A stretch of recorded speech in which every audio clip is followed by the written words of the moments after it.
बरं, काल आपण आपला एक विषय जो झाला की महत् जे आहे हे त्रिगुणात्मक आहे. अर्थात आहे, कारण प्रकृतीचा भाग आहे.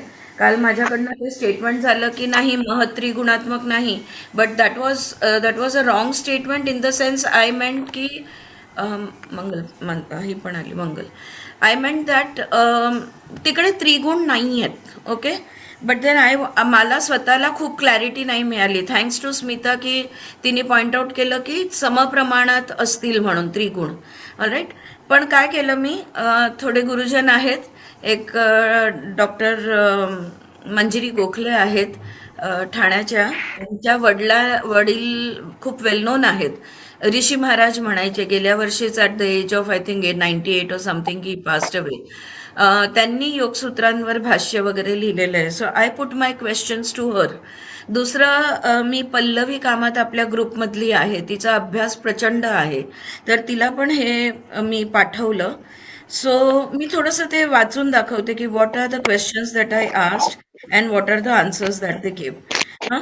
मी प्रश्न असं पाठवलेलं की, जस्ट वन सेकंड. हा, माझा प्रश्न होता की महत् त्रिगुणात्मक आहे का? शुद्ध सत्व महतला, शुद्ध सत्व म्हटलं, कोणाचं तरी डिस्टर्बन्स येतोय. शुद्ध सत्व म्हटलं तर रजस तमसचं काय? जर आपण शुद्ध, काल मी तुम्हाला जो चार्ट पाठवला ना, जर शुद्ध सत्व आहे, if we say that, then what about rajas and tamas? And is it that महतमध्ये त्रिगुण परफेक्टली बॅलन्स्ड असतात? जे कन्क्लुजन स्मितानी आणि मी आम्ही चर्चा करून जे आपण काढलं की त्रिगुणात्मक समप्रमाणात असतील महतमध्ये. पण महत पुरुषाला दर्शवतोय, पण महत पुरुषापेक्षा वेगळा नाहीये.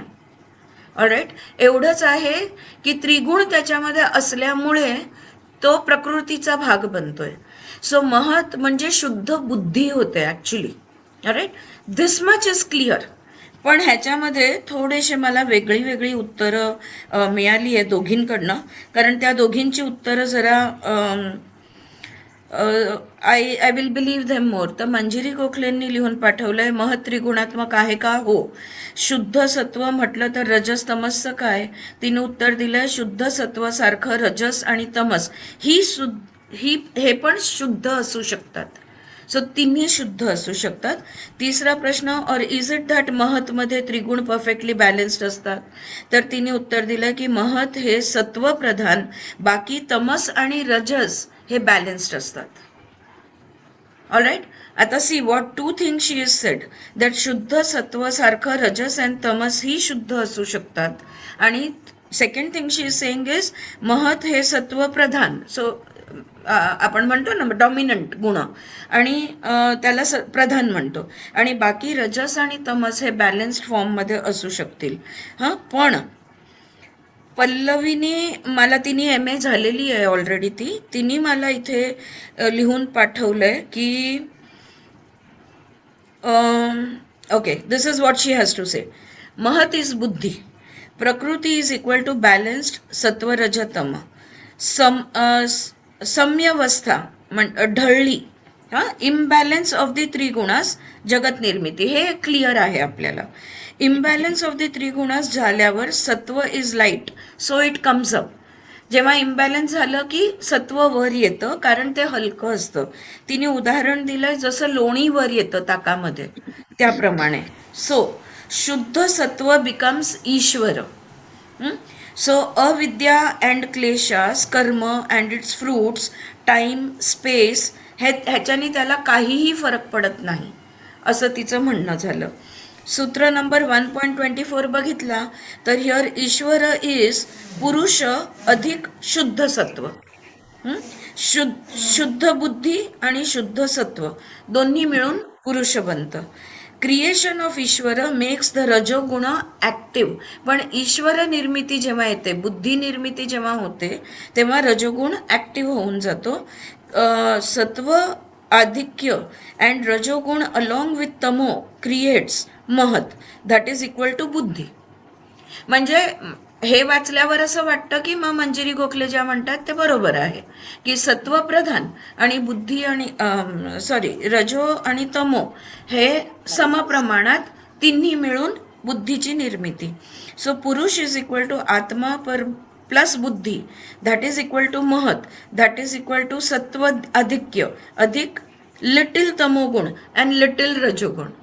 हे म्हणून झाल्यानंतर ती पुढे म्हणते की ईश्वर इज इक्वल टू पुरुष विशेष ओनली बिकॉज ऑफ शुद्ध बुद्धी. ईश्वराला पुरुष विशेष म्हटलेलं आहे ना, आपण ईश्वराचे सूत्र बघितले. So that is because of one second, that is because of शुद्ध बुद्धी असल्यामुळे त्याला पुरुष विशेष असं म्हटलेलं आहे.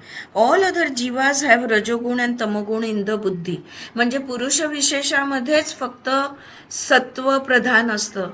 रजो आणि तमो जे आहे ते थोड्या थोड्या प्रमाणात, एकदम व्हेरी लिटिल बट बॅलन्स प्रमाणात, आणि बाकी जीवात्मा जे आहे ह्याच्यामध्ये तमो आणि रजो हे बुद्धीमध्ये ऑपरेटिंग असतं. इथे इनऑपरेटिव्ह आहे महत्मध्ये, पण बाकी जसं एव्होल्युशन होत जातं तसं ते ऑपरेटिंग. पण का माहीत का, तिने हे सगळं बोलल्यानंतर मंजिरी गोखलीचं तिच्याबरोबर जेव्हा मी शेअर केलं तेव्हा ती म्हणाली third point is wrong, second point is also wrong. तर वी विल टॉक. माझ्याकडे वेळ नव्हता म्हणून मी तिच्याशी काही पुढे चर्चा केली नाही. But I think we can make this conclusion at this moment that सत्व प्रधान आहे, तमो आणि रजो एकदम कमीत कमी पण सम प्रमाणात आहे महतमध्ये. आणि महतमधनं जे तन्मात्रा तयार होणार आहेत त्या तन्मात्रामध्ये मग फरक पडत जाणार. ऑलराईट. आणि जेव्हा रजो ॲक्टिव्ह होणार, जसं ती म्हणते की ईश्वरामध्ये रजोगुण ॲक्टिव्ह होऊन जातो, मग तो जे अहंकार बुद्धी मनस आपण म्हटलेलं आहे ना, सो जेव्हा ते ॲक्टिव्ह होऊन जातं त्यावेळेला मग बदल घडायला सुरुवात होणार. आणि मग सगळ्या जीवात्मामध्ये वेगवेगळ्या प्रमाणामध्ये in different proportions the sattva रजतम will bring about their existence. आणि त्यामुळे प्रत्येक व्यक्ती वेगळा, व्यक्ती तेवढ्या प्रकृती, हे सिद्धांत प्रूव्ह होतं. At the moment I am satisfied with this explanation, कारण इम्बॅलन्स झाल्याशिवाय निर्मिती, जीवात्माची निर्मिती नाही. ओके, त्यांच्या प्रमाणामध्ये खालीवर इम्बॅलन्स यायला पाहिजे तरच. पण महतमध्ये शुद्ध आहे आणि समप्रमाणात रजोतमो, आणि पण कमीत कमी प्रमाणात रजोतमोचं अस्तित्व आहे. पण तसं म्हटलं तरी चालेल, पण माझ्या माइंडमध्ये असं येतं की रजोतमो इनॲक्टिव्ह आहे आणि शुद्ध सत्व आहे. मग रजोतमो जेव्हा ॲक्टिव्ह होणार, जेव्हा आय सेन्स ईश्वर हे निर्मिती होणार, तेव्हा मग ते ॲक्टिव्ह होऊन त्यांच्या प्रमाणामध्ये बदल होत जाणार. All right. Do any of you have to say anything on this? Smita, ह्याच्यावर तुझं काय म्हणणं आहे का? ऍक्च्युली मी ते सांख्य दर्शन लिहिताना इथे लिहिलेलं होतं, मी फक्त वाचते. म्हणजे सृष्टीच्या आरंभी प्रकृती साम्यावस्थेत, म्हणजे तीनही गुण समतोल असतात. मग अचानक त्यात खळबळ माजते, गुणांचा क्षोभ होतो, म्हणजेच इम्बॅलन्स होतो. आणि गुणांच्या झटपटीत सत्वगुण थोडा वरचढ झाला की महत म्हणजे बुद्धी तत्व तयार होतं. बरोबर. महत म्हणजे काय, प्रकृती आकार धारण करू लागते, महान होऊ लागते, म्हणून त्याला महत तत्व म्हटलंय. बुद्धी उत्पत्ती किंवा कोणतेही कार्य करायचे आता बुद्धीला, तर त्याच्या आधी योग्य संकल्प करायचा आहे, ती योजना असते, हे काम बुद्धी तत्व करते. अहंकार, अहम बुद्धीने केलेला निश्चय म्हणजे वृत्ती म्हणजे अहंकार. अशांत झालेली प्रकृती भिन्न भिन्न होण्यापूर्वी तिच्यातून अहंकार जन्मास येतो. बरोबर. आणि मग हे की जे पंचमहाभूत आहेत त्यांचं वेगवेगळं प्रमाण असेल गुणांच्या वेगवेगळ्या ह्याच्यानुसार, पण तन्मात्रा मात्र शुद्ध स्वरूपात असतात. म्हणजे हेच वरती तेच लिहिलं की इम्बॅलन्स होऊन सत्वगुण वरचढ होतो. बरोबर. मग आपण काल जो चार्ट आपण बनवला की सत्वामधनं तन्मात्रा तयार होतात, सॉरी तमोमधनं तन्मात्रा तयार होतात, आणि सत्वामध्ये पंचमहाभूत, पंचज्ञानेंद्रिय, पंचकर्मेंद्रिय, हा जो आपण चार्ट बनवला तो बरोबर आहे, राईट? बरोबर. All right. So at this moment I think this is good enough की फॉर अस टू अंडरस्टँड की महत हे शुद्ध सत्व आहे. बिकॉज आता आपण ह्यापुढे बुद्धीवर, बाकीचे पुढची 3 सूत्र जी आहेत ते बुद्धीवर आहेत. All right. सो तुम्ही म्हटले की पुरुष किंवा ईश्वर हा प्रकृतीच्या इकडे नाही येणार ना, वरती जे बेसिक आहे तिथेच 2 पार्ट होतील ना, पुरुष ईश्वर आणि म्हणजे नाही, आय सेन्स हा ईश्वर आहे. जे महत आय मधून जो अहंकार निघालाय तो का? हो, कारण ईश्वर ईश्वर मधला म्हणजे इंडिव्हिज्युअल कॉन्शियसनेस. तो अच्छा विशेष आहे, तो अविशेष नाहीये, तो आलिंग नाहीये, तो विशेष आहे. त्यामुळे तो आय सेन्स जे मी दिलेला आहे ना तुम्हाला, की बुद्धी महतमधनं आय सेन्स तयार होतो, जो हा अस्मी, ओके, तो ईश्वर आहे. इट इज वेदांतमध्ये पण खूप क्लिअर हा त्यांनी दिलेलं वेदांमध्ये आहे. तसंच दिलेलं आहे. हा, वेदांमध्ये एक्झॅक्ट तसंच दिलंय. असंच पण दिलेलं मला आहे काय की वाटतं म्हणजे जसं आता हे दिसेल का, एक मिनिट मी बघते शेअर करून. हा, नाही होत. नाही क्लिअर नाहीये, वाच तू, आता रीड कर. हे प्रकृती आहे, मग महत आणि म्हणजे बुद्धी आहे आणि मग अहंकार आहे. मग बरोबर, हा अहंकार म्हणजे आपलं अस्मी. ईश्वर, ईश्वर. हा, ईश्वर. हा, दुसरा अहंकार नंतर पुन्हा तयार होतो जेव्हा मनस आणि छोटी बुद्धी, so like higher consciousness and lower consciousness, higher intelligence and lower intelligence, असे 2 इंटेलिजन्स असतात आपल्याला. सो लोअर इंटेलिजन्स आहे जो जीव वाचवायला बघतो, खाना पिना सोना जिंदा रहना हे बघतो, ते लोअर इंटेलिजन्स बघतो. हायर इंटेलिजन्स आहे तो आध्यात्मिक आत्म्याच्या शोधामध्ये बाहेर पडतो. ईश्वर आहे तो. Yeah, so if we want to describe it, म्हणजे आता ह्या सगळ्या गोष्टी शब्दात मांडणं म्हणजे कठीण काम आहे, बट तरी सुद्धा, so words are not sufficient for it, but तरी सुद्धा alright, what I am saying is तो ईश्वर विशेष आहे.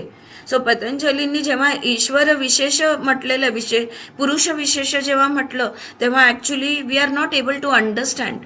जेव्हा हा विशेष अविशेष लिंग अलिंग त्याला कनेक्ट केलं की then it becomes very clear that Ishvara he is calling as part of the Prakriti, अच्छा.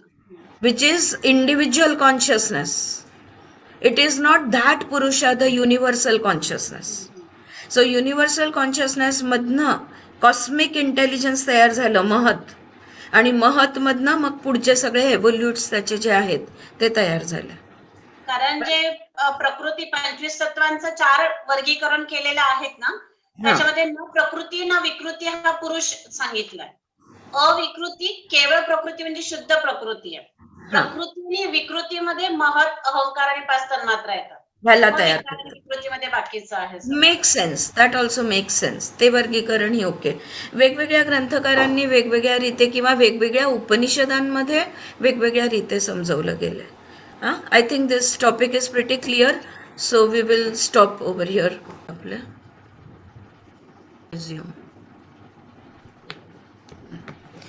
Alright, so now we go on to Sutra number 2.21.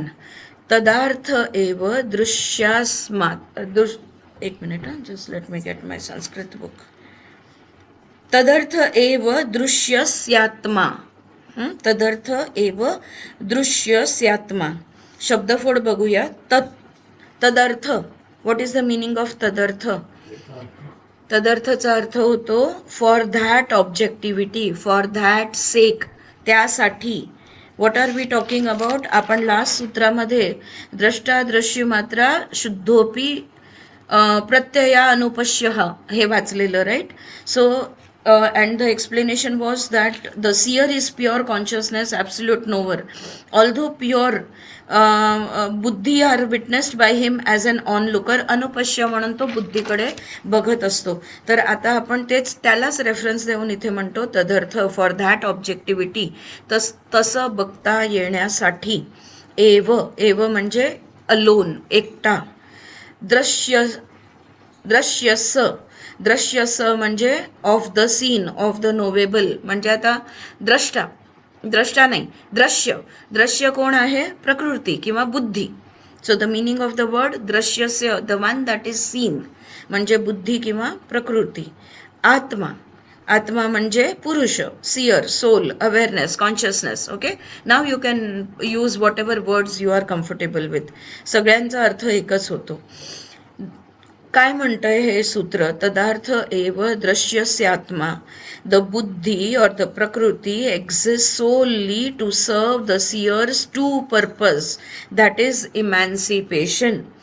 बुद्धी किंवा प्रकृतीचं अस्तित्वाचं एकच कारण आहे, आत्म्याच्या उद्देशाची पूर्ती. ओके, आणि आत्माची चा उद्देश्य काय आहे? आत्मसाक्षात्कार. Okay, emancipation, experience and liberation of the Purusha. आत्मसाक्षात्कार होऊन मुक्ती मिळणे हेच आत्म्याचं उद्देश आहे आणि त्याच्यासाठी प्रकृतीचं अस्तित्व आहे. Now we have to understand इकडे की बुद्धी इज द कर्मस्वरूप ऑफ द पुरुष. पुरुष स्वतः काही करत नाही, तो द्रष्टा आहे. मग त्याचं साधन कोण आहे? तर त्याचं साधन हे महत किंवा बुद्धी हे त्याचं साधन आहे. म्हणून त्या बुद्धीला कर्मस्वरूप म्हटलेलं आहे. आत्म्याचं कर्मस्वरूप किंवा पुरुषाचं कर्मस्वरूप म्हटलेलं आहे. अंतरात्मा साधना कॅन मेक धिस पॉसिबल. हे जे आत्मसाक्षात्कार आहे, ही जी मुक्ती आहे, हे कशातनं मिळणार आपल्याला? अंतरात्मा साधनामधनं हे शक्य होऊ शकतं. सो अंतरात्माची साधना हे केल्याने आत्मसाक्षात्कार आणि मुक्ती हे दोन्ही शक्य होणार आहे. The Purusha reveals itself to itself. तदा द्रष्टुः स्वरूपे वस्वानम. द्रष्टा स्वतःच साक्षात बघतो. साक्षात्कार स्वतः. दिस इज द लिबरेटेड स्टेट. ह्यालाच स्वस्वरूप असं म्हणतात, ह्यालाच मुक्ती असं म्हणतात. जेव्हा तो स्वतःलाच पामतो तेव्हा त्याला मुक्ती असं म्हणतात. Okay, very simply he is saying की प्रकृतीचे अस्तित्व कशासाठी आहे? तर पुरुषाचं प्रोजेक्शन किंवा पुरुषाचं एक्सप्रेशन ही प्रकृती आहे. पण प्रकृतीच्या माध्यमातून त्याला काय करायचंय? तर द्रष्टाला स्वस्वरूपच बघायचंय. सो प्रकृती बरोबर पुढच्या सूत्रामध्ये there will be more clarification on this. So what is the purpose of the existence of the प्रकृती ऑफ द बुद्धी? What is the purpose? The purpose is the emancipation of the buddhi, that is experience and liberation of the purusha. प्रकृती बरोबर interact होतो आणि प्रकृतीपासूनच मुक्त होतो आणि स्वस्वरूपामध्ये स्थित होतो. तदा द्रष्टुः स्वरूपेव स्थानम. So this is the meaning. Let us move on to 2.22. 2.22 मध्ये ते म्हणतायत कृतार्थ प्रति नष्टमप्यनष्टम तदंत साधारणत्वात्. कृतार्थ प्रति नष्टमप्यनष्टम तदन्य साधारणत्वात् हा शब्द आहे. Let's break up the words. कृतार्थम. कृतार्थम कोण आहे? कोण आहे कृतार्थम? The one whose purpose has been fulfilled. जो सक्सेसफुल झालेला आहे, जो संतुष्ट झालेला आहे, तो कृतार्थ असतो की नाही? Right. So the meaning is the one whose purpose has been fulfilled or the purpose has been successful or satisfied. So तो कृतार्थम असतो. तर जो कृतार्थ आहे तो प्रति म्हणजे काय? Against, in opposition of. प्रति म्हणजे विरोधात. जो विरोधात आहे तो प्रति. नष्टम. नष्टम म्हणजे नष्ट होणे, डिस्ट्रॉइड और डिसअपियर्ड, नष्ट होणे. अपि म्हणजे ऑल्धो, तसं असलं तरी. अपीचा अर्थ आहे तसं असलं तरी. अनष्टम, not disappeared, not destroyed, not lost. So नष्टमचा विरुद्ध शब्द अनष्टम. जो नष्ट झालेला नाहीये, जो गायब झालेला नाहीये, जो हरवलेला नाहीये, हा असा अनष्टम. तत् पुढचा शब्द आहे तत्. द नेक्स्ट वर्ड इज तत्. तत् म्हणजे धॅट, तो. धॅट, तो. अन्य. अन्य म्हणजे अन्य, दुसरे, अदर्स. टू अदर्स, अन्य. शेवटचा शब्द आहे साधारणत्वात. साधारणत्वात मीन्स ॲव्हरेज ऑर नॉर्मल, सर्वसाधारण. साधारणत्वात म्हणजे सर्वसाधारण. Again it is a beautifully guiding सूत्र. जिथे इकडे आपल्याला कुठेतरी दिशा दाखवतायत पतंजली आणि कुठेतरी he is pointing out that what is happening, जे होतंय त्याचं. ऐका. Through the attainment of discriminative knowledge by a proficient or emaciated person, his relationship with the Prakriti is destroyed in reference to him, his purpose having been fulfilled, but it remains undestroyed in relation to others. ज्याला विवेक ख्याती झालेली आहे असा व्यक्ती जो कृतार्थम आहे. ज्याला विवेक ख्याती झालेली आहे तो कसा आहे? कृतार्थम, प्रोफिशियंट, इमॅशिएटेड. ज्याला डिस्क्रिमिनेटिव्ह नॉलेज मिळालेला आहे तो. त्याचा प्रकृतीशी संबंध संपलेला आहे, नष्ट झाला आहे. असा जो ज्ञानी योगी आहे त्याला कळलेलं आहे की प्रकृती बरोबर इंटरॅक्ट आपण करत राहिलो तर आपल्याला मुक्ती नाही. म्हणून त्यांनी प्रकृती बरोबरचे संबंध नष्ट करून टाकलेले आहे. का? कारण त्याचं जे ध्येय आहे ते ध्येय संपुष्टीला आलेलं आहे. His purpose has been fulfilled.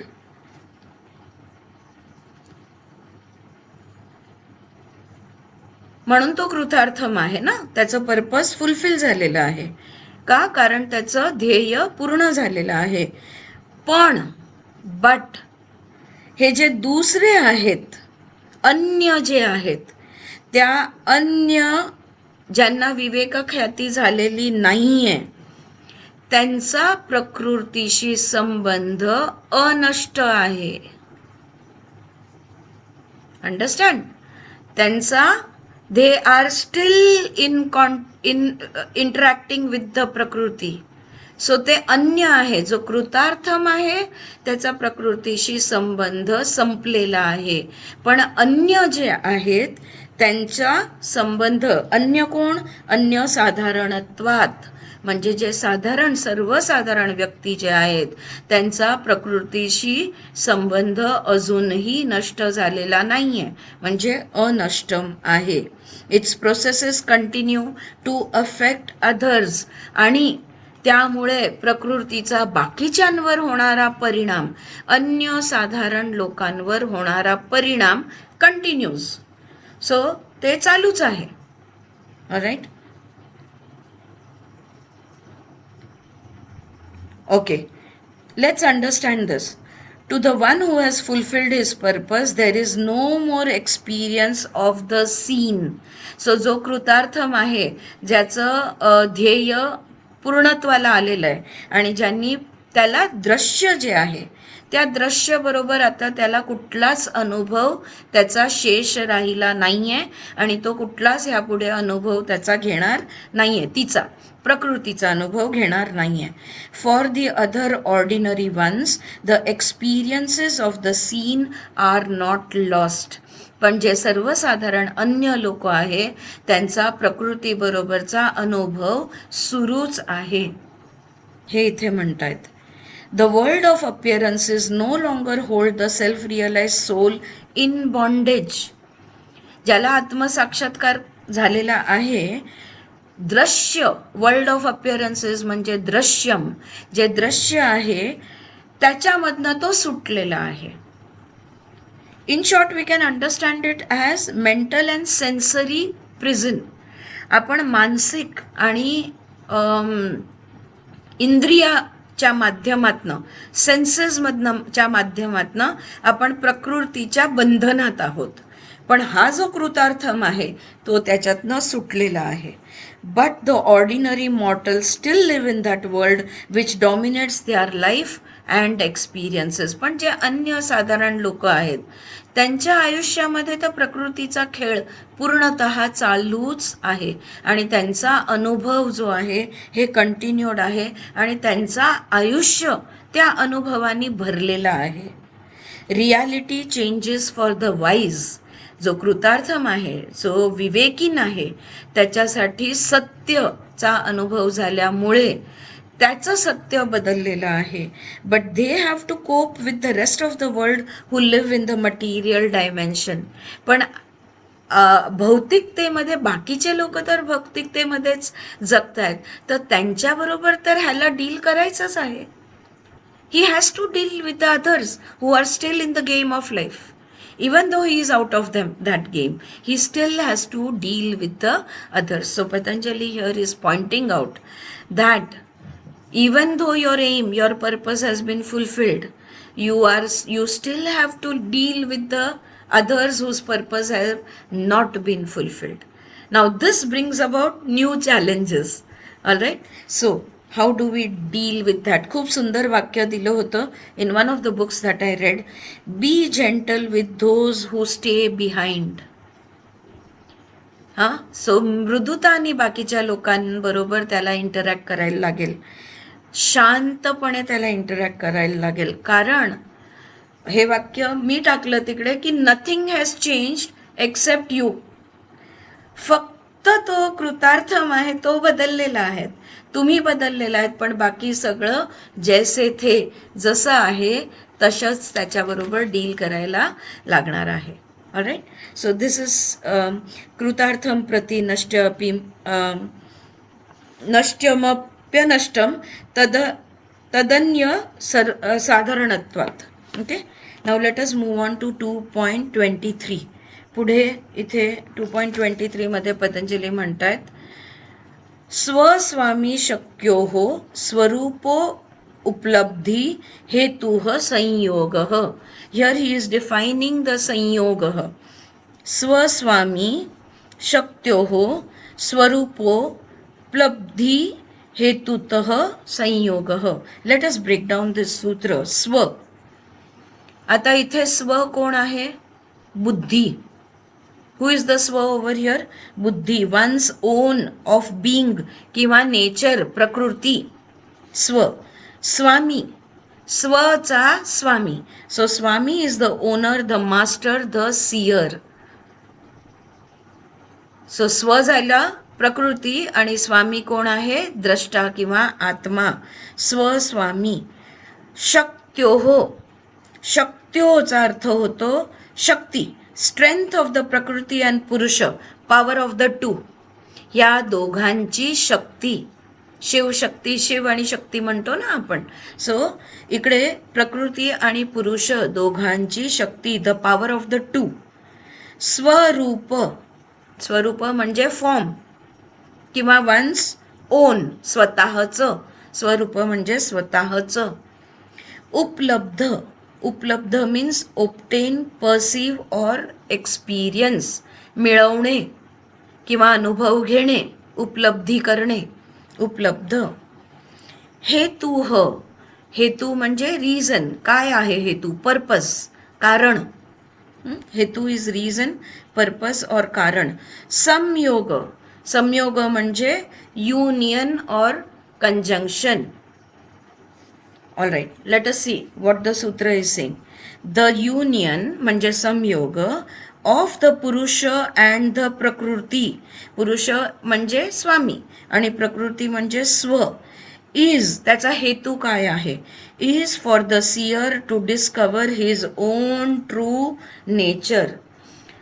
द्रष्टा जो आहे, आत्मा जो आहे, त्याला स्वस्वरूपाची उपलब्धी होण्यासाठी पुरुष आणि प्रकृतीचा संयोग आहे.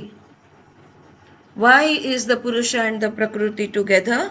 The union of the Purusha and the Prakriti is for the seer to discover his own true nature. पुरुष आणि प्रकृती म्हणजे स्वामी आणि स्वचं संयोग चा हेतू आहे द्रष्टाला स्वस्वरूपाची उपलब्धी होणे. द डायरेक्ट ट्रान्सलेशन ऑफ दिस सूत्र. आता पुरुष स्वामी आहे, प्रकृती स्व आहे, ह्यांच्या संयोगाचा हेतू फक्त स्वरूप जाणण्यासाठी आहे, आत्मसाक्षात्कारासाठी आहे, मुक्तीसाठी आहे, लिबरेशनसाठी आहे. नाव अंडरस्टँड दिस. बघा, अनुभव म्हणजे प्रकृती, ठीक आहे. प्रत्यय म्हणतो ना, प्रत्यय कशाचा असतो? प्रकृतीचा अनुभव असतो. एक्सपिरियन्स प्रकृती आणि लिबरेशन. अनुभव म्हणजे एक्सपिरियन्स, प्रत्यय, आणि लिबरेशन म्हणजे मुक्ती, पुरुष. सो प्रत्यय झालं प्रकृती आणि मुक्ती कोण झालं? मुक्त कोण झालं? पुरुष. So experience and liberation are the result of संयोग बिटवीन देम. जर तुम्हाला प्रत्यय घ्यायचा असेल तरी पुरुष आणि प्रकृतीला एक यायला लागेल, आणि मुक्ती जरी हवी असेल तरी ह्या दोघांपासनं ह्यांचा संयोगला विलग केलं की मुक्ती होणार. So both are concerned with पुरुष अँड प्रकृती, ध्यार युनियन, ह्यांचा संयोग. The coming together of the Purusha and the Prakriti is for the realization of the Prakriti as the object and Purusha as the subject किंवा owner. का आलेले आहेत पुरुष आणि प्रकृती, एक का झालेले आहेत हे कळण्यासाठी की बुद्धी प्रकृती आहे आणि पुरुष हा द्रष्टा आहे. सो हे दोघंही वेगळे आहेत. बुद्धी वेगळी आणि आत्मा वेगळा हे जाणण्यासाठी पुरुष आणि प्रकृतीचा संयोग होणार आहे. So one is the object, the buddhi is the object, and the seer, the drashta, the atma becomes the subject. When this is realized, जेव्हा हे लक्षात येतं की बुद्धी म्हणजे प्रकृती आहे आणि आत्मा म्हणजे द्रष्टा म्हणजे पुरुष आहे, अविद्या, अदर्शन सीजेस, अविद्या संपते. जेव्हा बुद्धी आणि आत्मामधला फरक आपल्याला दिसतो, पुरुष आणि प्रकृती मधला फरक आपल्याला दिसतो, when we become aware of the difference of the Purusha and the prakriti, avidya is finished. अदर्शन संपतं. And adarshan is that. अदर्शन काय आहे? अविद्या काय आहे? की बुद्धीलाच आत्मा समजणं, हीच तर अविद्या आहे. This is the ultimate ignorance. What is the ignorance? Thinking that the buddhi, that the cosmic intelligence, that the Mahat is the Atma, the Purusha, that is the avidya, that is the ignorance. When that is removed, when it ceases, darshan happens. Vidya मिळते. Sat is realized. Sat ची जाणीव होते. And that is the only purpose of the samyoga. So पुरुष प्रकृती फक्त आणि फक्त तेवढ्यासाठी आलेले आहेत की ह्यांच्या संयोगामध्ये पुरुष कोण आहे, प्रकृती कोण आहे हे आपण जाणून घ्यावं, ही विद्या आपण प्राप्त करावी. आणि जेव्हा ही विद्या आपण प्राप्त करतो तेव्हा काय होतं? द्रष्टा जो आहे तो स्वरूपामध्ये येतो. तदा द्रष्टुः स्वरूपेव स्थानम, द्रष्टुः स्वरूपेव स्थानम, right. So that is the only purpose. ते म्हणून संयोग त्यांचा पुरुष आणि प्रकृतीचा फक्त साक्षात्कार आणि मुक्तीसाठी झालेला आहे. It is there only for realization and liberation. That is what is being said in this सूत्र. Let us take up the next sutra, which is 2.24. Tasya hetur vidya. Further he is clarifying. अजून clarification ते इथे देत आहेत. तस्य म्हणजे काय? शब्दफोड बघूया. Let us look at the breakup of the words. तस्य म्हणजे संयोग. तस्य त्यांचं, कोणाचं? संयोगाचं. ऑफ द संयोग, ऑफ द कंजंक्शन. तस्य म्हणजे इट्स कंजंक्शन और इट्स संयोग, you can pronounce it how ever you want. हेतुः म्हणजे कॉज किंवा पर्पज, त्याचा हेतू. अविद्या, इग्नॉरन्स. अविद्या म्हणजे काय? इग्नॉरन्स किंवा लॅक ऑफ स्पिरिच्युअल नॉलेज किंवा लॅक ऑफ अवेअरनेस असंही म्हणतात. अविद्या इज द कॉज ऑफ संयोग. Okay, he's taking us back and forth to explain it to us in different ways. So इकडे महामुनी म्हणतायत की अविद्या संयोगाचं हेतू आहे, कारण आहे. राईट. अविद्या is the cause of the संयोग. म्हणजे काय? अविद्या हिअर मीन्स, आता इथे अविद्या कुठचा अर्थ काय होतो? पूर्वसंस्कार आणि वासना. पूर्वसंस्कार आणि वासनांमधनं मिळालेलं अज्ञान. पूर्वसंस्कार आणि वासनामुळे आलेलं अज्ञान. Avidya here means latent impressions of vasanas of wrong knowledge. What is the wrong knowledge? The wrong knowledge is that buddhi and atma are one. अविद्या एकच आहे की बुद्धी आणि आत्मा एक आहे, आणि that is the primary cause of संयोग. Again, if we refer to Vedanta, right, the whole world is Maya. So it is a projection. So हे प्रोजेक्शन कशामुळे आहे? ते पूर्वसंस्काराचा अविद्येमुळे हे प्रोजेक्शन आहे. जेव्हा विद्या मिळेल, जेव्हा सत्याचं ज्ञान होईल, जेव्हा सच्चित घडून येईल, तेव्हा आपण त्याच्यापासून मुक्त होणार. Is it clear? आलं लक्षात? सो विथ डिस्क्रिमिनेटिव्ह नॉलेज द बुद्धी. मग इथे होतं काय? What exactly is happening over here? तस्य हेतुर्विद्यामध्ये होतं काय? तर विथ डिस्क्रिमिनेटिव्ह नॉलेज, जेव्हा आपल्याला विवेक ख्याती होते, यथार्थ ज्ञान जेव्हा आपल्याला प्राप्त होतं, तेव्हा बुद्धी निष्क्रिय होते. The buddhi stops functioning all together. That is there is a separation of buddhi from Purusha. म्हणजेच बुद्धी पुरुषापासनं वेगळी होते. In effect cessation of the mind frees the atma. थोडक्यात काय? चित्तवृत्ती निरोधा होतो. ओके. आणि आत्मा मुक्त होतो.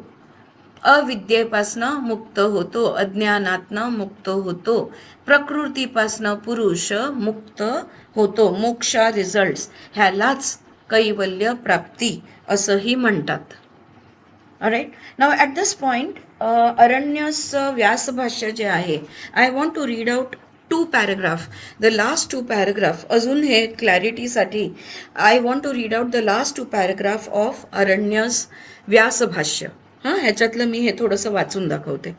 In the state of kaivalya liberation, darshan and adarshan म्हणजे बघणं आणि seeing and non seeing, both cease. कैवल्य प्राप्तीमध्ये दर्शन आणि अदर्शन दोन्ही संपतात. C, we have to understand this very closely. दर्शन आणि अदर्शन दोन्ही संपतात. Right and wrong knowledge are relative. कारण आपण जर दर्शन आहे म्हटलं किंवा अदर्शन आहे म्हटलं, तर ते दर्शन अदर्शनाच्या संदर्भाने आणि अदर्शन दर्शनाच्या संदर्भाने. So right and wrong is always relative. The realization by a concentrated mind through discriminative knowledge that buddhi and purusha are separate presupposes the knowledge of buddhi as a separate entity.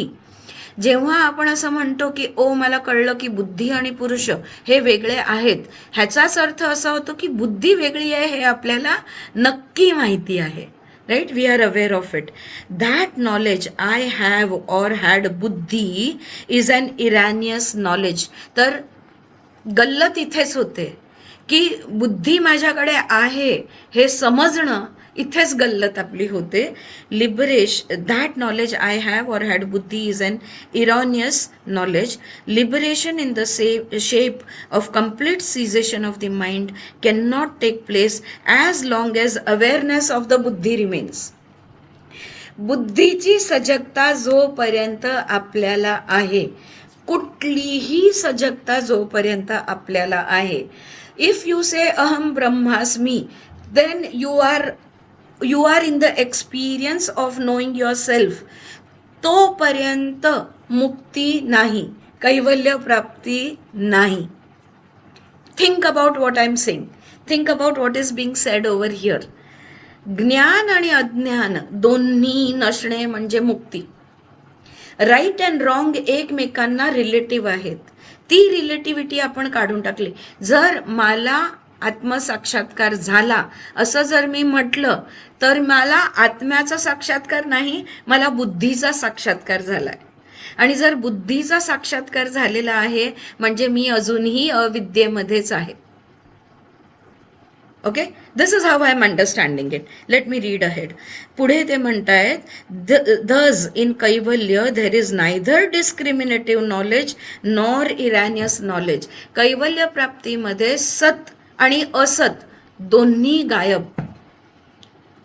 Both disappear. There is no sat, there is no asat. There is no right, there is no wrong. Wrong knowledge is destroyed by discriminative knowledge. आता विवेक ख्यातीनी अज्ञान दूर होतो. Then there is complete stoppage of the mind or बुद्धी. आणि विवेक ख्यातीनी अविद्या जेव्हा काय आहे हे आपल्याला कळतं तेव्हा त्याच्यानंतर तेव्हा अजून बुद्धी आहे. सो रॉंग नॉलेज गेलं पण राईट नॉलेज आहे. पण राईट नॉलेजनी कैवल्य प्राप्ती नाही होणार आहे. जेव्हा त्या राईट नॉलेजला पण आपण सोडून देणार, चित्तवृत्ती पूर्णतः निरोध जेव्हा आपण करणार, complete cessation of all fluctuations, all modifications of the mind, जेव्हा ते चित्त पूर्णतः शांत होऊन जाणार, only and only then कैवल्य प्राप्ती will happen. जोपर्यंत काहीतरी कळतंय तोपर्यंत बुद्धी आहे. मी म्हटलं ना त्या दिवशी, शेवटची काठी बुद्धी, शेवटचा आधार बुद्धी, शेवटचा आलंबन बुद्धी. ती सोडली, that right knowledge also has to be given up. Only and only then will Kaivalya Prapti happen. Further he says, kleshas like avidya, asmita, raga are destroyed by discriminative knowledge. बघा, विवेक ख्यातीने आपण जे क्लेश आहेत, पंचक्लेश आहेत, ह्यांचा नाश आपण करू शकतो. And supreme detachment based thereon. It is clear that the attainment of the samapatti. आता समाधीनंतर समापत्तीमध्ये आपल्याला कुठला अनुभव झालेला? If you remember, recall those sutras of samapatti. We had the experience of I am not the body etcetera and I do not want anything out of them. So समापत्तीमध्ये I am not the body. So बॉडीला लागणारं कशा कुठल्याही गोष्टीशी माझा काही संबंध नाही आहे. सो तो कम्प्लीट अलिप्त जे आपण झालेलो होतो, the complete stoppage of fluctuation of all knowables from buddhi downwards. तिथून समापत्तीपासनं निर्विचार समापत्तीपासनं आपला सगळाच संबंध प्रकृतीशी तुटू लागला होता, थांबत आला होता. Therefore, when with discrimination wrong knowledge is destroyed, the mind ceases to have any modification. Discriminative knowledge destroys its own base just as fire destroys the fuel. लाकूड पेटतं, त्या पेटण्यामध्ये स्वतःला लाकूड संपून जातो. It is a little similar like that. The wood is the fuel, but when it burns, it is completely destroyed. Exactly ह्याच पद्धतीने आपल्या वृत्त्यांचा नाश झाल्याशिवाय, चांगल्या वाईट दोन्ही, राईट रॉंग दोन्ही, हे संपूर्ण नाश झाल्याशिवाय कैवल्य प्राप्ती नाही. All right. So this was his conclusion, Aranyas conclusion on Tasya Hetur Vidya. I think we will stop over here with this sutra. I hope that it is clear. Nahi tar punna punna aika, आणि when you listen to it again, you will be able to understand it better. Tomorrow we will be taking up 2.25.